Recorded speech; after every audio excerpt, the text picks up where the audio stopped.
Good morning, Year 9. Hope everyone's safe and well. This week we are looking at part 4 of our research project into artificial intelligence, and we're going to look at ethical considerations this time.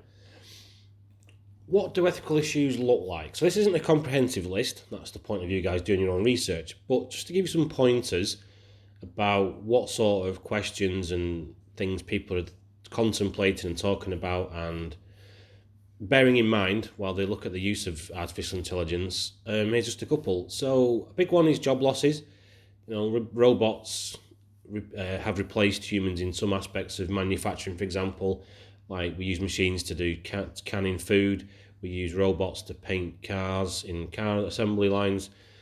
So a few people are concerned that a lot of menial jobs can be replaced by robots, which is true.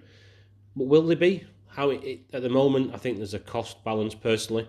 It's expensive to make a robot where it probably won't cost that much over the course of a year. If it costs £500,000 to buy the robot, it's going to take a lot of years of a cleaner salary to make up that £500,000. So at the moment, I don't think massive job losses are on the horizon.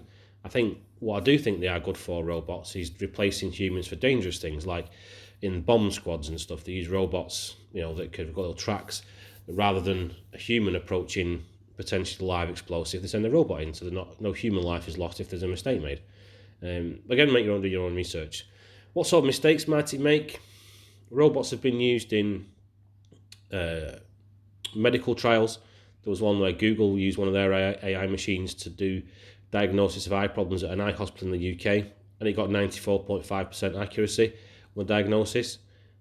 But that all comes down to good information going in, gives you the best possibility of getting results. Like I said last week, there was an example where the computer saw that people with asthma survived pneumonia exceptionally high rate, so it didn't consider them a risk. The point was humans know asthma is a massive risk, and therefore they are given intensive treatment straight away, which makes their survival rate much higher. So that comes down to what sort of fields might we put the AI into.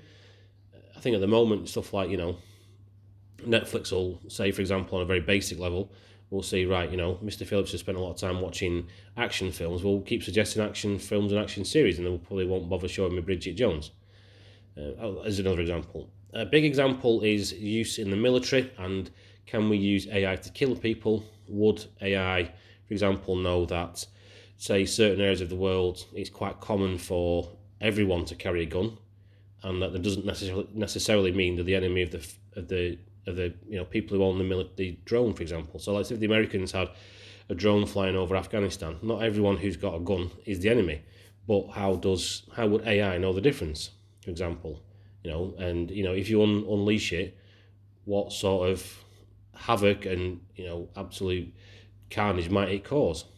And then the big one, especially if you've watched something like The Terminator, which you shouldn't have done because you're not 18, but possibly Terminator 2 you could have watched, that's the 15.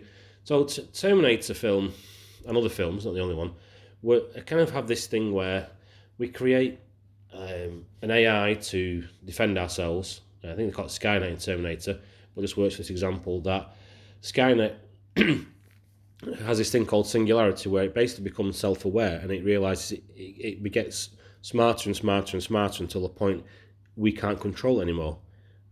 It makes sure we can't unplug the power, this sort of thing, and then it decides that not just all enemies are, not just bad guys are enemies, but all humans are enemies because we destroy our planet, blah blah blah.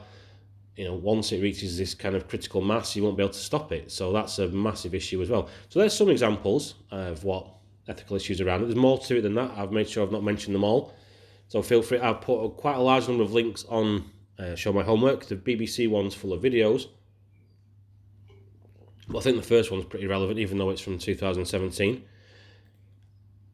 Right, this week, your task, same as last week, do some research, make some notes. Links on Show My Homework. You'll be asked to do a presentation as of next Monday. And as always, if you have any questions, feel free to drop me a line. Otherwise, I will speak to you guys in a week. Take care. Bye.